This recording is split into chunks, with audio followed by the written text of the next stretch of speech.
Acompáñame a orar, hermanos. Gracias te damos, Señor, por tu palabra. Gracias porque solo por tu inmesurable gracia es que pecadores hemos sido salvados y traídos a la verdad. Gracias que podemos libremente gozar de las riquezas que en Cristo Jesús nos has concedido. En el nombre de Cristo Jesús te pedimos que esta palabra nos muestre la gloria del Hijo, a quien enviaste a salvar lo que se había perdido. Gracias te damos en Cristo Jesús. Amén.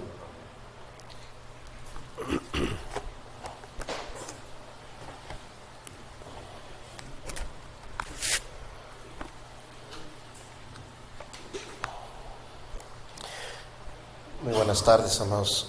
En el pasaje del día de hoy, que corresponde al libro de Isaías, podemos ver que el inicio de este pasaje tiene la palabra esa que nos llama regularmente la atención, pero, ¿verdad?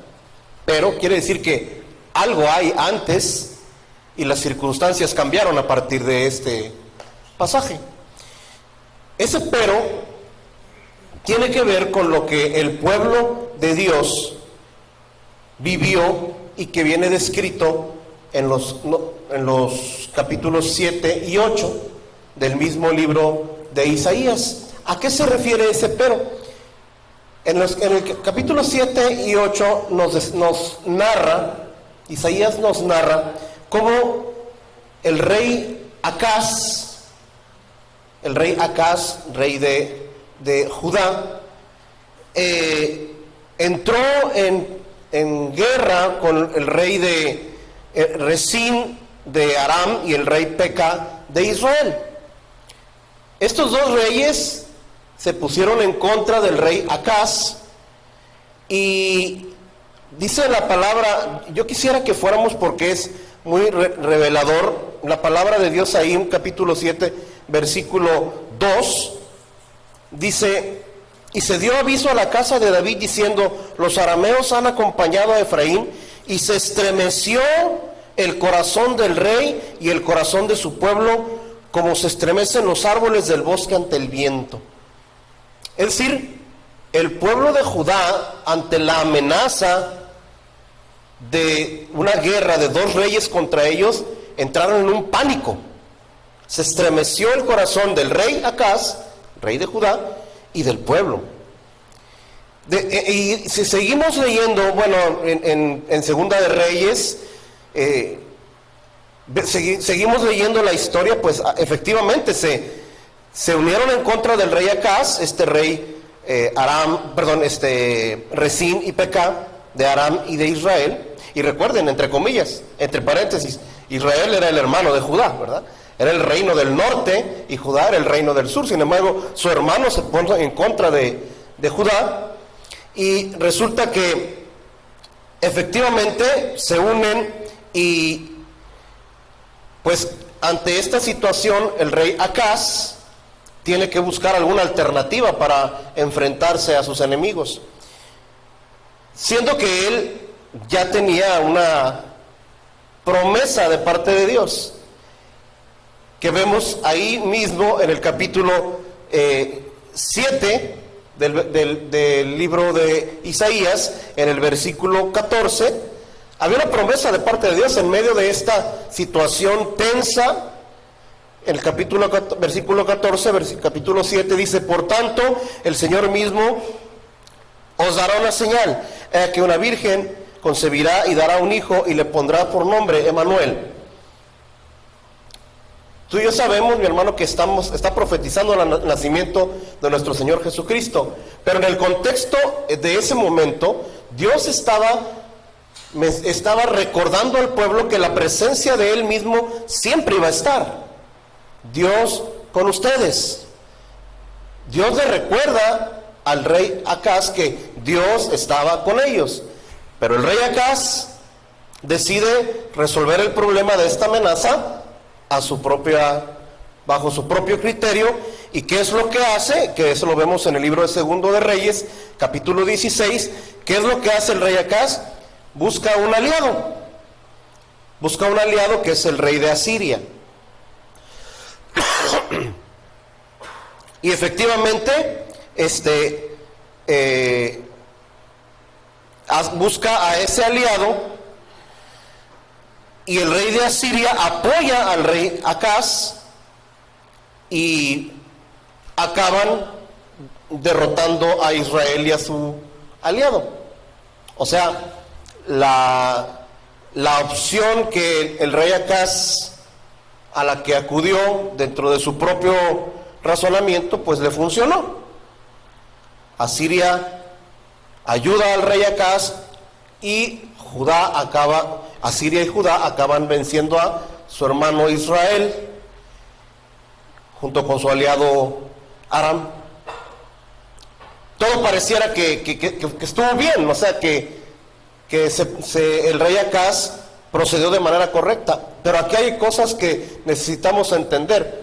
Cuando el rey Acaz le pide ayuda al rey de Asiria, una de las cosas que hace, entre otras, es regalarle los utensilios que se usaban en el templo. O sea, todo aquello que estaba consagrado para el uso, el servicio del Señor en el templo, lo regala. Y entonces, pues sí, efectivamente, viene en su ayuda, vencen a Judá y a partir de ahí prácticamente vencen a Israel, y a partir de ahí pues el reino de Judá prácticamente queda como un esclavo de Asiria.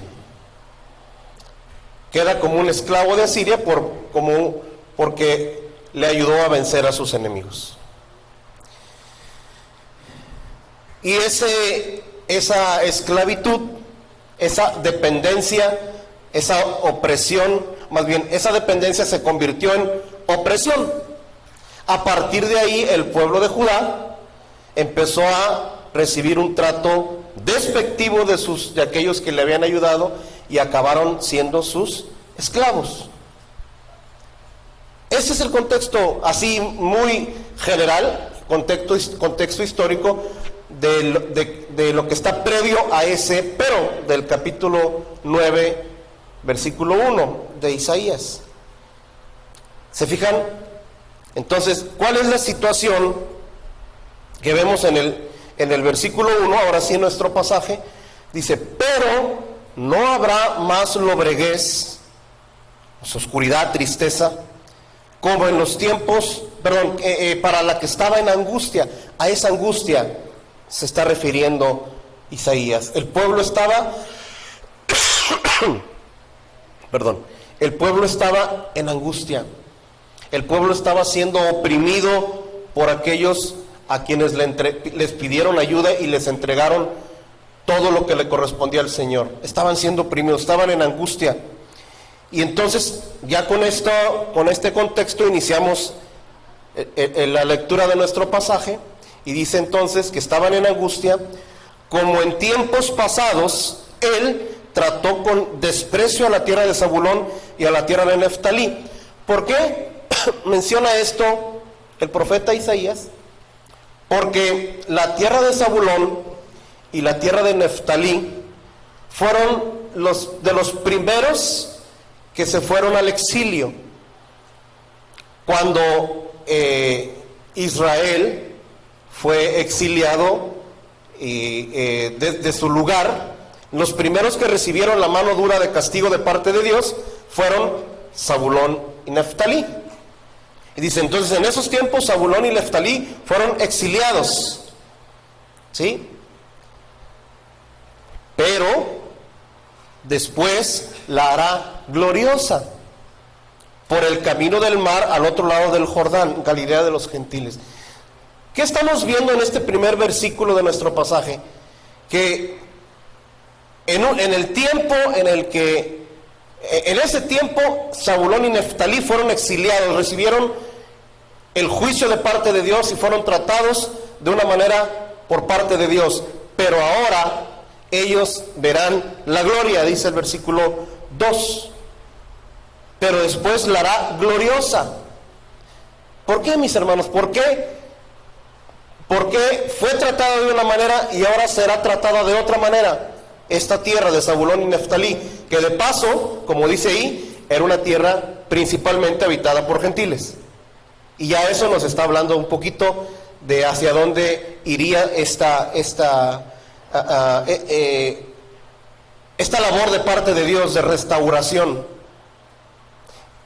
Si vemos entonces, dice, la hará gloriosa, ¿sí? Porque si ustedes, vamos por favor al libro de Mateo, al Evangelio de Mateo, capítulo 4, si me acompañan. Mateo capítulo 4, versículos, leamos por favor desde el 13,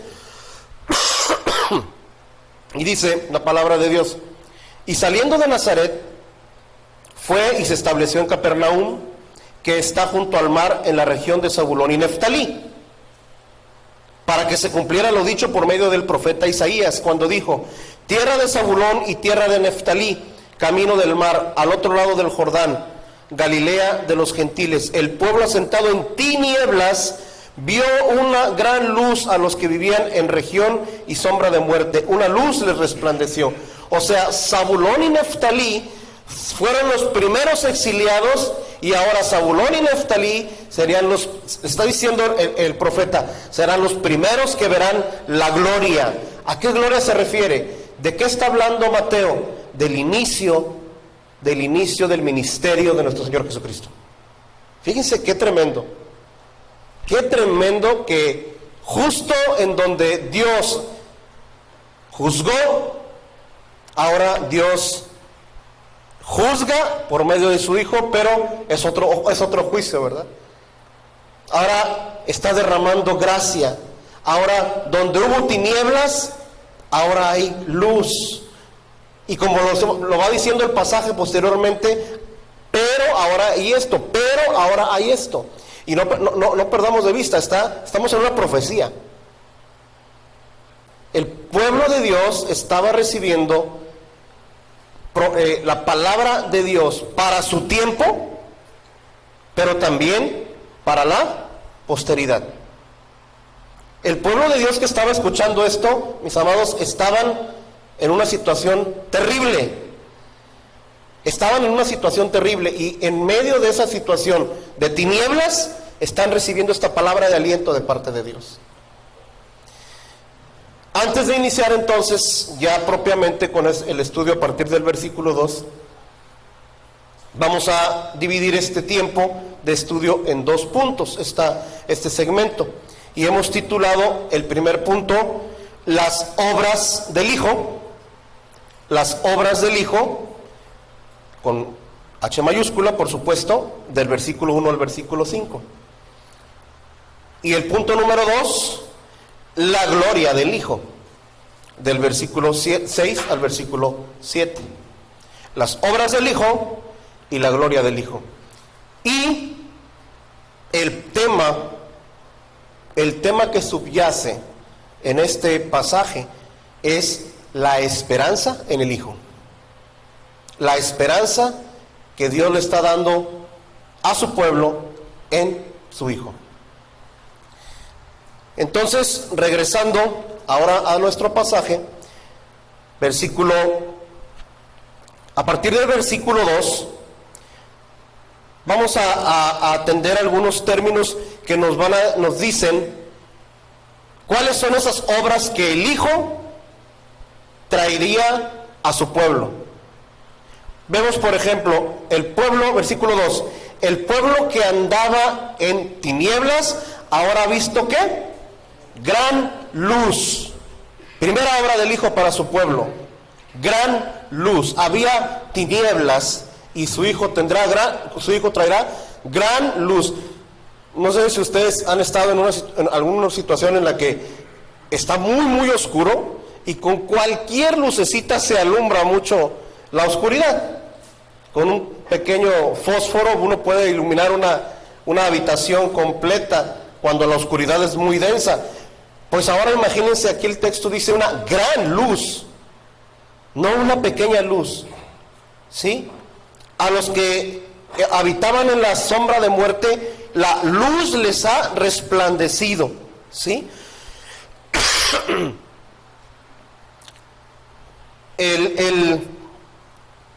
Y aquí, mi amado, necesitamos ir entendiendo lo que Dios nos está diciendo.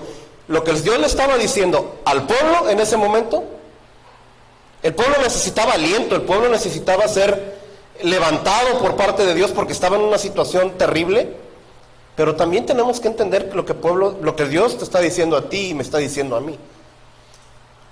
Nos está recordando que bajo la esclavitud en la que estuvimos por el pecado, teníamos una oscuridad, teníamos tinieblas en nuestro corazón. No, ¿qué nos trae? O sea, ¿qué pensamos cuando decimos oscuridad o tinieblas? Que estábamos perdidos. ¿Qué pasa cuando estás tú en la oscuridad? No sabes a dónde vas a caminar. Lo que hagas, lo estás haciendo sin sentido. Estás, como decimos, a ciegas. Esa es la condición del pueblo o de las personas a quien no les ha resplandecido la luz. A quien no le ha resplandecido la luz. Y esa condición solamente se da cuando la luz resplandece.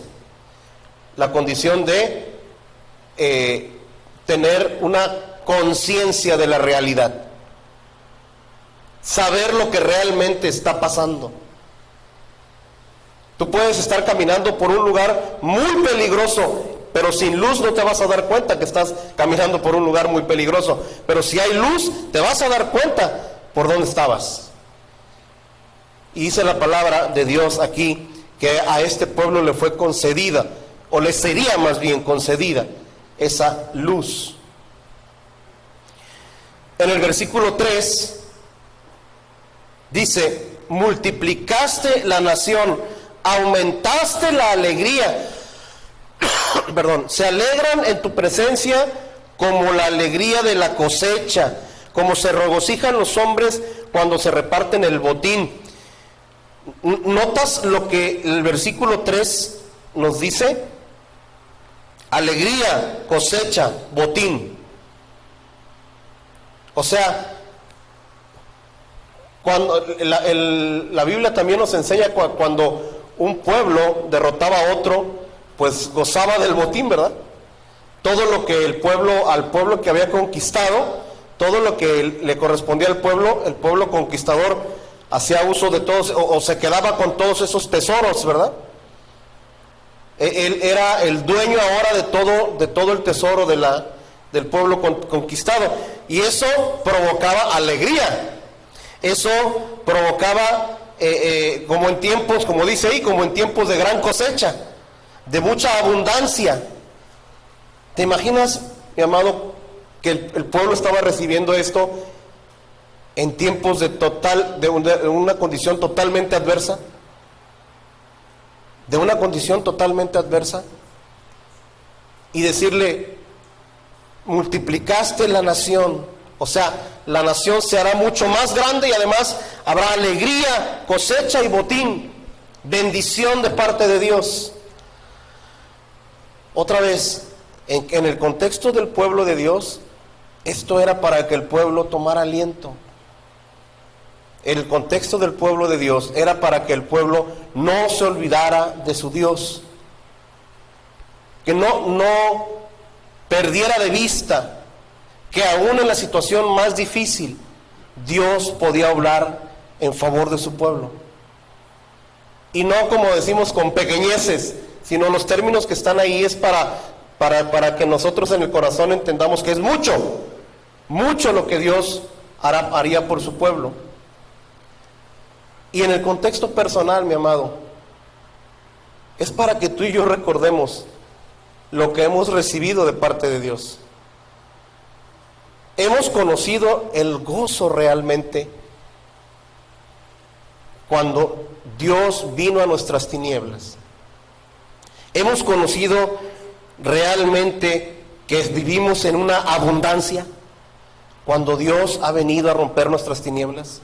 Hemos tenido la sensación de que un enorme tesoro, un botín nos ha sido dado porque alguien ganó una guerra y todo lo que ganó de esa guerra nos fue derramado para nosotros, fue dado de parte de este rey ganador hacia nosotros, su pueblo. Es muy importante, amado, que reflexionemos de todo aquello, porque esto está profetizado de aquel que vendría, pero tú y yo ya lo recibimos en aquel que vino. Ya lo recibimos en aquel que vino. Toda esa bendición, todo eso, ya lo recibimos. Y obviamente aquí también habla, por ejemplo, multiplicaste la nación. ¿A qué se refiere que multiplicaste la nación? A todos aquellos que vendrían a formar parte de ¿quién? De su pueblo, que serían no solamente los judíos, sino también los gentiles. Multiplicaste la nación. Versículo 4. Porque tú quebrarás el yugo de su carga, el báculo de sus hombros y la vara de su opresor, como en la batalla de Madián. Quebrarás el yugo, mi amado. Aquel que vendría quebraría el yugo, quebraría aquello que nos ata, que nos esclaviza a algo. Él vendría a quebrarlo, ¿sí? Y fíjense lo que hace el autor Isaías. Dice, como en la batalla de Madián. ¿Te acuerdas de la batalla de Madián? ¿A quién se refiere? Aquel hombre que juntó primero 20,000 para enfrentar a su enemigo, y luego Dios le dijo, no, menos, y fueron 10,000, y dijo, no, menos, y acabó con ¿cuántos? Con 300. Gedeón acabó con 300, y luego Dios les dio instrucciones de cómo iban a enfrentar a su enemigo, luchando con todas sus fuerzas, no, haciendo ruido con sus trompetas y rompiendo sus vasijas. Y dice la palabra de Dios en Jueces 7:22, el Señor puso la espada de cada uno contra su compañero de todo contra su compañero de todo su campo, y el ejército huyó. 300 hombres contra un ejército, pero Dios lo hizo de una manera totalmente incomprensible. Y dice el autor de Isaías, tú traerás todo esto, toda esta bendición, todo esto lo traerás y lo harás a la manera de como lo hiciste con Madián, totalmente fuera de nuestro entendimiento. O sea, de una manera en la que solo a Dios se le hubiera ocurrido. Y tú y yo, mi amado, ya sabemos a qué nos está refiriendo. A lo que dice el versículo 6. ¿De qué manera? Todo eso, todo lo anterior, la alegría, la cosecha, el pueblo que se engrandecerá, el yugo que será quebrado. ¿Sí? En el versículo 5 nos habla también de que, dice el versículo 5, porque toda bota que calza el guerrero con el fragor de la batalla y el manto revolcado en su sangre serán para quemar. O sea, ya no hay guerreros, ya no se necesitan guerreros, porque ya no hay guerra, ya no habrá guerra. Todo eso, la paz, la luz, la alegría, el ser libres de la esclavitud, todo eso nos da una ilustración. Lo va a hacer como lo hizo con Madián, pero luego el versículo 6 nos dice, ¿por qué un niño nos ha nacido? Mis amados, todo eso iba a ser por un niño. Un niño, claro, ahí empezaría. Por medio de la debilidad de un hombre. Por medio de a través de la debilidad de un hombre, Dios iba a manifestar su poder y todo aquello que estaba prometiendo a su pueblo. Versículo 6, porque un niño nos ha nacido, un hijo nos ha sido dado. Nacido quiere decir, será un hombre, será de linaje humano. Tú y yo sabemos también que linaje divino, como lo dice más adelante, pero será un hombre. ¿Sí? Será un hombre. Nos ha sido dado, será de parte de Dios, solamente por el beneplácito de Dios. ¿Sí? Perdón. Y la soberanía reposará sobre sus hombros y se llamará su nombre admirable consejero. Miren, la soberanía sobre sus hombros. El hecho de mencionar los hombros son un símbolo de poder. La soberanía reposará sobre sus hombros. O sea, nos da la imagen de que será alguien con absoluto poder.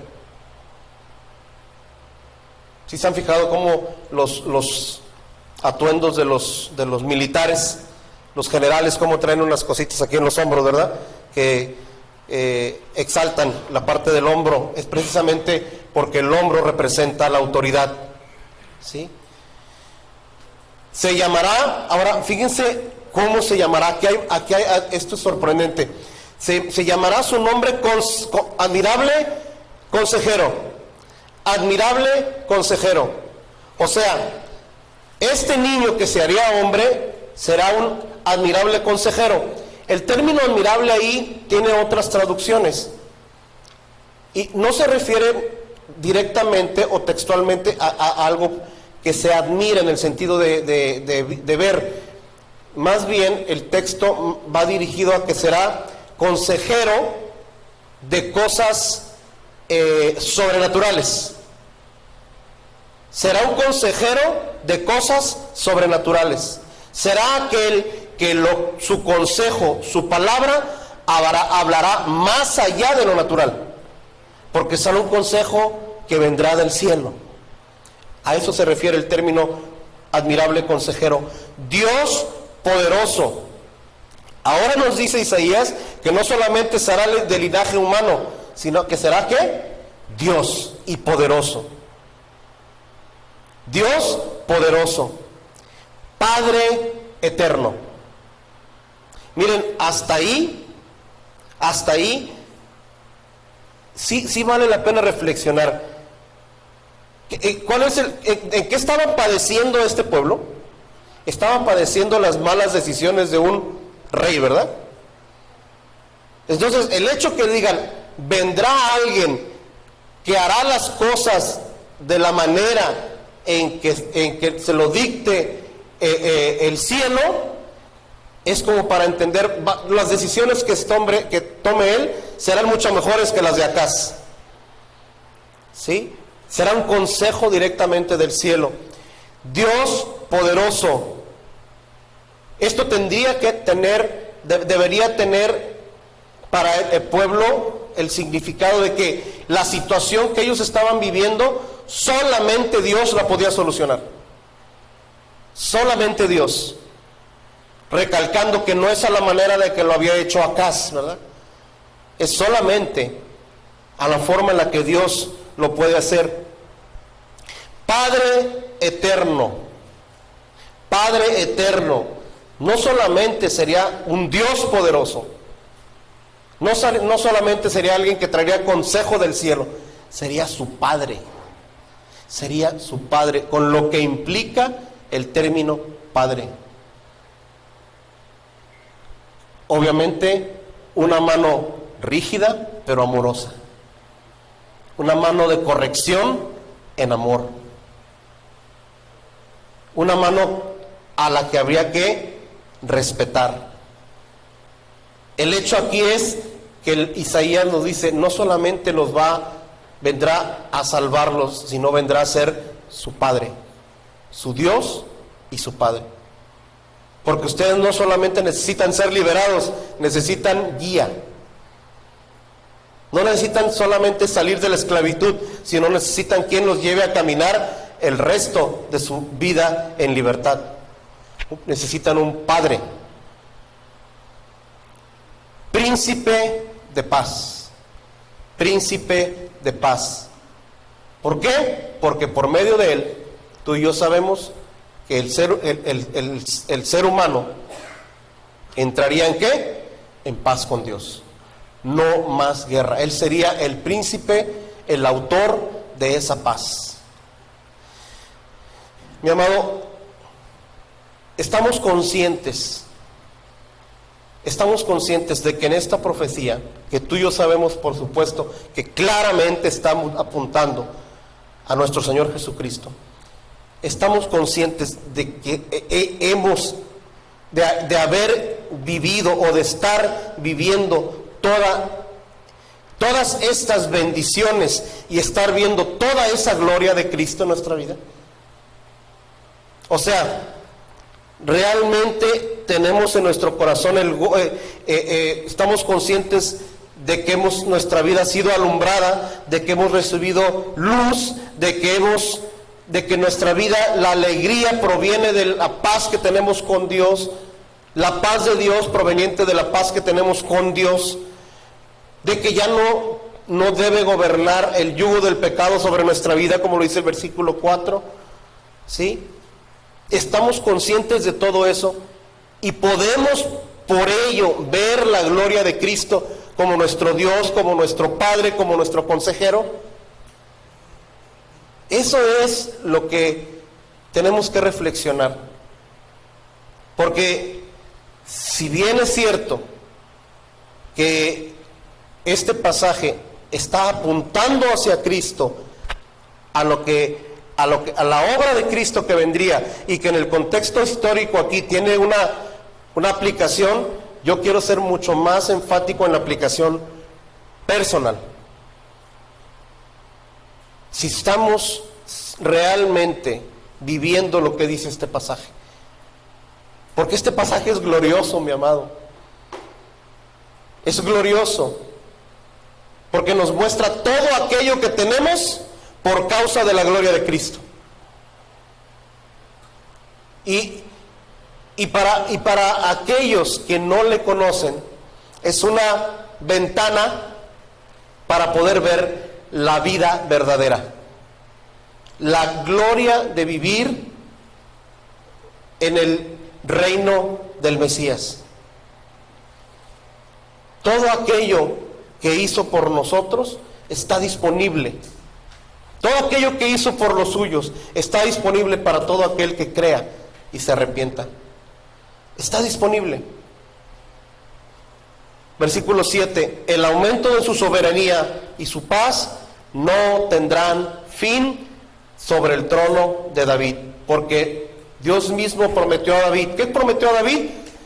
Que su reinado nunca terminaría. Que su reinado nunca terminaría. Entonces está hablando, por supuesto, de que le está dando continuidad a la profecía que había hecho a David, ¿sí? Y termina, bueno, dice, para afianzarlo en derecho y justicia. Ese reino que se está profetizando será un reino en derecho y justicia, entiéndase santidad, y el celo del Señor de los ejércitos hará esto. El celo del Señor de los ejércitos, el Señor que había prometido, siendo celoso de su propio nombre, el Señor que se había comprometido a cumplir un plan, Él lo hará. Tenemos la garantía de que el Señor de los ejércitos lo hará. Yo creo, mi amado, que si leemos con calma este pasaje y reflexionamos en cada una de las bendiciones que hemos recibido, nos puede ayudar más a las dos cosas que acabo de decir: a vivir más para la gloria de Cristo y a ver más la gloria de Cristo. Y en nuestro corazón puede surgir con más pasión el ir por las almas perdidas. Puede surgir con más pasión el servirle al Señor en la iglesia. Puede surgir con más pasión, obedecer al Señor.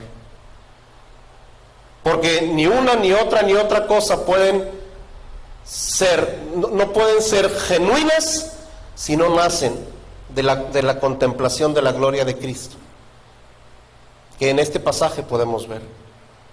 Y en estos tiempos,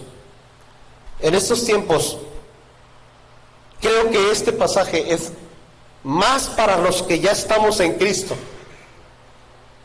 para que nos ayude a ir por los que no están en Cristo, para poder invitar a pertenecer al reino. Pero ¿cómo vamos a invitar a un lugar donde nosotros no hemos disfrutado? No podemos invitar a pasar un tiempo a alguien en un lugar donde nosotros no hemos estado a gusto. Y este pasaje nos muestra que todas esas bendiciones están disponibles para nosotros, porque Cristo ya las hizo, ya las compró para nosotros, porque el Rey vencedor ya nos entregó el botín a nosotros. Ya lo tenemos. Hemos sido bendecidos con toda bendición espiritual, dice Efesios 2. Toda bendición espiritual ya es nuestra. ¿Sí? Vivamos todas estas bendiciones que Cristo ganó para nosotros, y vayamos por aquellos a que gocen de las bendiciones que nosotros tenemos. Y sobre todo, vivamos admirando la gloria de Cristo para vivir realmente una vida cristiana, sin ver la gloria de Cristo, sin ver a ese Rey glorioso, vencedor. Difícilmente vamos a poder caminar en la gracia que nos ha sido dada. Que Dios use su palabra, mis amados, para que en estos tiempos prediquemos a Cristo, pero prediquemos con un corazón lleno de gozo, lleno de alegría, libre de cualquier esclavitud,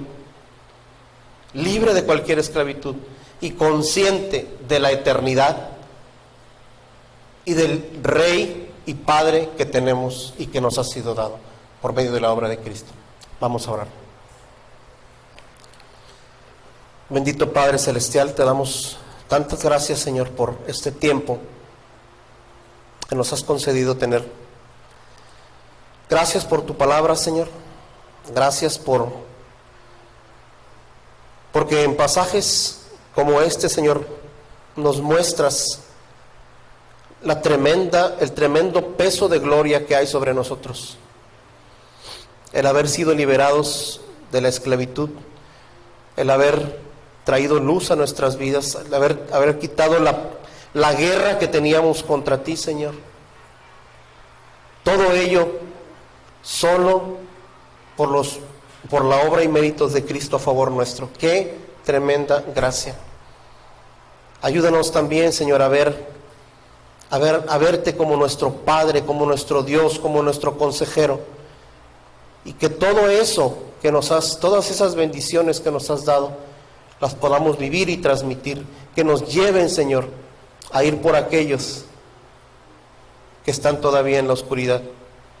Úsanos, Padre, en estas fechas, hacerlo con más intención, y si no lo hemos hecho aún en otros tiempos, perdónanos, Señor, por la negligencia. Perdónanos, Señor, por la razón que haya sido que no hayamos estado predicando tu palabra, Señor. Te damos gracias, Señor, en el nombre de Cristo Jesús. Amén.